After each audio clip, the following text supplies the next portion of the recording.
3 शाबान उल मुअज़्ज़म 4 हिजरी का दिन था। मदीने मुनव्वरा की फ़ज़ाएं नूर से जगमगा रही थीं। हज़रत अली अलैहिस्सलाम और सैयदा फ़ातिमतुज़ ज़हरा सलामुल्लाह अलैहा के घर में वो चिराग रोशन हुआ जिसने न सिर्फ इस्लाम को जिल्ला बख्शी बल्कि क़यामत तक दीन मुहम्मदी को ज़िंदा रखने का इल्म बुलंद किया।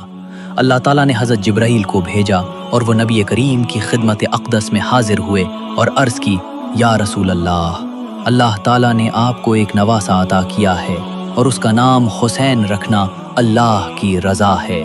नबी करीम ने अपने नवासे को सीने से लगाया, अपने लबों से लब मिलाए और दुनिया को एक ऐसी बेमिसाल मोहब्बत दिखाई जिसकी नज़ीर ना माजी में है ना मुस्तकबिल में हो सकती है।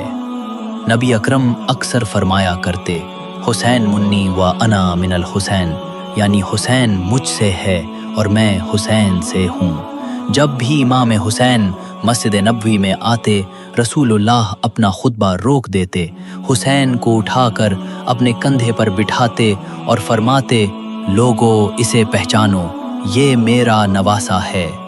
एक दिन ये इस्लाम के लिए अपना सब कुछ कुर्बान करेगा। वक्त गुजरता रहा, हालात बदलते गए। सैयदा फ़ातिमा ज़हरा सलामुल्लाह अलैहा की शहादत, हज़रत अली अलैहिस्सलाम का मस्जिद कूफा में सजदे के आलम में शहीद होना, इमाम हसन को ज़हर दिया जाना, ये सब मसाइब एक बड़ी कुर्बानी की तरफ इशारा कर रहे थे।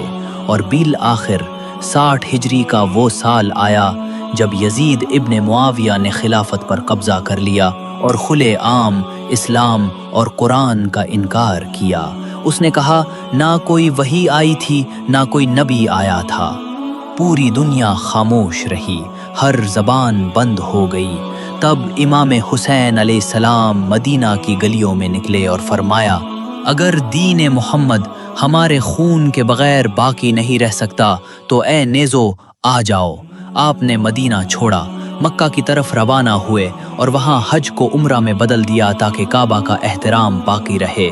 इसी दौरान कूफा से हज़ारों खुतूत आए जिनमें इमाम हुसैन से फरियाद की गई कि ए नवासाए रसूल, आइए और हमारे साथ मिलकर दीन को बचाइए। इमाम हुसैन ने अपने चचाजाद भाई हज़रत मुस्लिम बिन अकील को कूफा रवाना किया।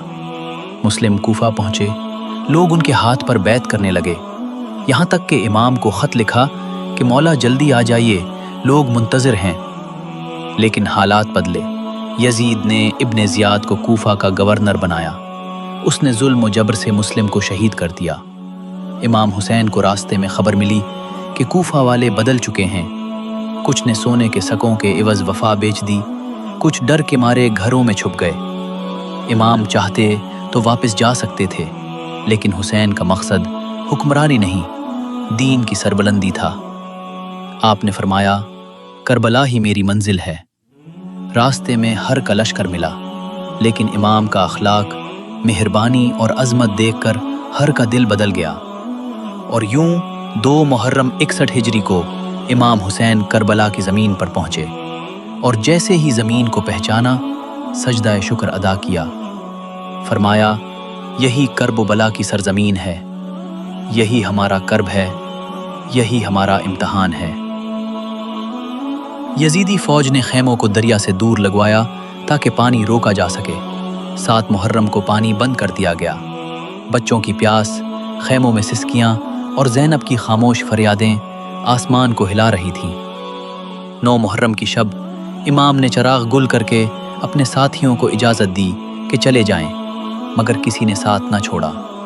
सब ने कहा, मौला हम आपके बग़ैर कैसे जी सकते हैं। आशूर का दिन आया, हर ने तौबा की और इमाम ने फरमाया, ए हर, तू आज़ाद है। हर लड़े, शहीद हुए, उनके बेटे भी कुर्बान हो गए। बनी हाशिम के एक एक जवान ने दीन पर जान कुर्बान की। कासिम, अली अकबर, अली असगर, हज़रत अब्बास, सब ने वो वफ़ा दिखाई जो रहती दुनिया तक मिसाल बनी रहेगी। अब्बास ने बाजू कटवाए पर पानी ना पिया। अली असगर का गिला तीरों से छलनी हुआ और इमाम के हाथों में तरप गया। जब इमाम तन्हा रह गए, खैमों में आए, सब बीबियों को अलविदा कहा। हज़रत ज़ैनब को नसीहत की, ए बहन, मेरे बाद दीन का परचम थाम लेना, اور بتاتے رہنا کہ حسین نے دین محمدی کے لیے جان دے دی۔ اور پھر امام میدان میں آئے، رسول اللہ کا امامہ، حضرت علی کی تلوار اور گھوڑا مرتجس۔ سب پہچاننے لگے کہ یہ تو نبی کا نواسا ہے، مگر دنیا کے لالچ نے آنکھیں اندھی کر دی تھیں۔ امام نے ہزاروں کے لشکر کو پسپا کیا، لیکن جب یزیدیوں نے حملہ کیا، شمر نے پیچھے سے وار کیا۔ امام گھوڑے سے زمین پر آئے اور سجدے میں چلے گئے۔ شمر نے امام کا سر جدا کیا، وہ سر جس کو رسول اللہ بوسہ دیتے تھے، وہ سر نیزے پر بلند ہوا۔ خیمے لوٹے گئے، بیبیوں سے چادریں چھین لی گئیں، زینب کو قید کیا گیا اور امام سجاد کو بیماری کی حالت میں زنجیروں میں جکڑ دیا گیا۔ کربلا کے اس ظلم کو شام تک لے جایا گیا، لیکن حضرت زینب نے دربار یزید میں خطبہ دے کر دنیا کو بتا دیا، ہم نے سچائی کے لیے جان دی ہے، ذلت کبھی قبول نہیں کی۔ اور یوں حسین جیت گئے۔ جسم خاک میں چلا گیا، مگر پیغام آسمانوں تک بلند ہو گیا۔ آج 1400 سال بعد بھی ہر دل حسین کا ماتم کرتا ہے، اور ہر زبان پر ایک ہی صدا ہے، السلام علی الحسین وعلی علی ابن الحسین وعلی اولاد الحسین وعلی اصحاب الحسین۔